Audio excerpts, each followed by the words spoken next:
ભરૂચ નગરપાલિકાની સામાન્ય સભા ભ્રષ્ટાચારના મુદ્દે તોફાની બની હતી। વિપક્ષે આઇકોનિક રોડ અને હાઈમાસ્ટ પોલના કામોમાં ગેરરીતિનો આક્ષેપ કરી તપાસ સમિતિની માંગ કરી હતી। જો કે શાસક પક્ષે બહુમતીથી તમામ એજન્ડાને મંજૂરી આપીને રાષ્ટ્રગીત સાથે સભાનું સમાપન કરી દીધું, જેનાથી વિપક્ષે શાસકો પર ચર્ચાથી ભાગી છૂટવાનો આરોપ લગાવ્યો હતો। આ સામે પાલિકા પ્રમુખ વિભૂતિબા યાદવે વિપક્ષના આક્ષેપોને રાજકીય હેતુવાળા ગણાવ્યા હતા અને સ્પષ્ટપણે કહ્યું કે જો ગેરરીતિ જણાશે તો કાર્યવાહી કરાશે। સવારે 12 વાગે અમારો આખો વિભાગ તે ચેકિંગ પર ગયું। મારા લાઈવ વિભાગના દ્વારા દરેક લોકોને ફોન કરવામાં આવ્યા, અધિકારીનો પણ કરવામાં આવ્યો અને પદાધિકારીને કરવામાં આવ્યા અને એ પોલ ઉતારવાનો નિર્ણય કરવામાં આવ્યો। અમારી લાઈવ વિભાગની સતર્કતાના લીધે આજે આ પોલ ઉતારવામાં આવ્યો છે। નોટિસ આપેલી છે, 10 તારીખે નોટિસ આપેલી છે। આ તમને તો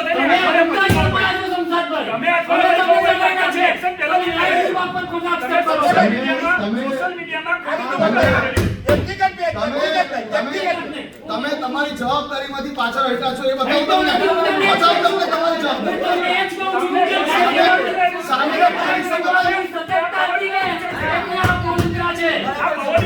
તમે કોન્ટ્રાક્ટર પર કેમ તાત્કાલિક ધોરણે પગલા નહીં લીધા? નોટિસ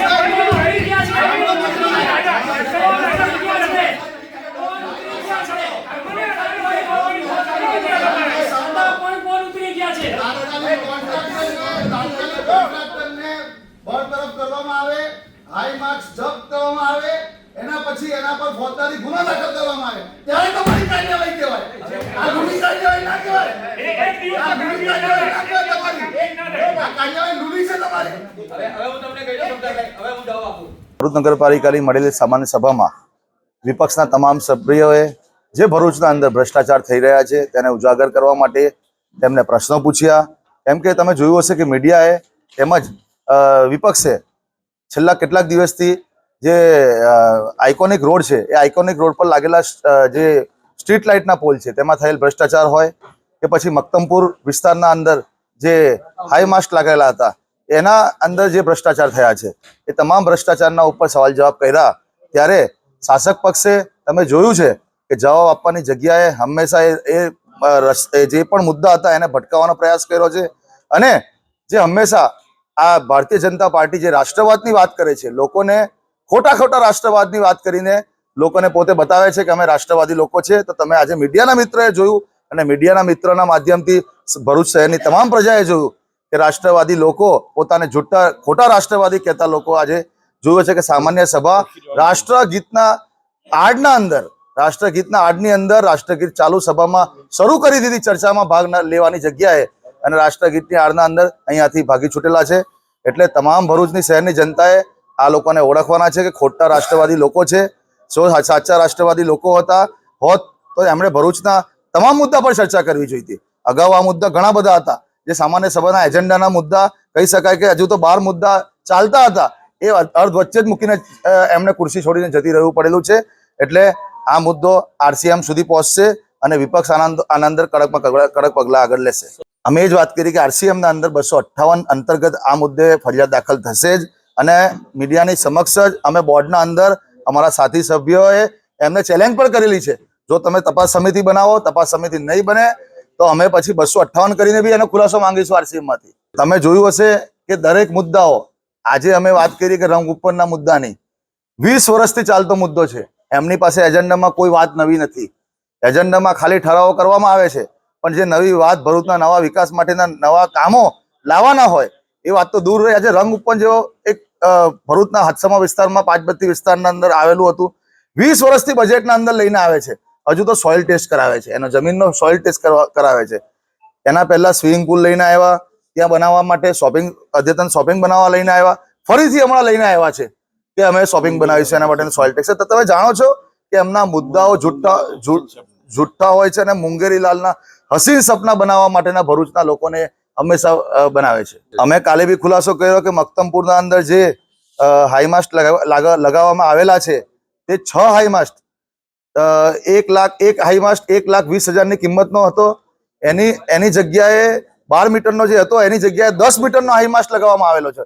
જેની બજાર કિંમત 70,000 થી લઈને 80,000 ની આસપાસની છે. એટલે 40 થી 50,000 નો આજે ડિફરન્સ એના અંદર જોવાઈ રહ્યો છે તમને કે પ્રજાના આજે એક હાઈ માસ્કના અંદર તમે સમજો કે 40-50,000 ની એમણે કટકી કરેલી છે. કેમ એમને એપ્રિલ માર્ચ મહિનાથી આ હાઈ માસ્ક લગાવેલા હતા, તો ત્યારે કેમ ઉતાર્યા નથી?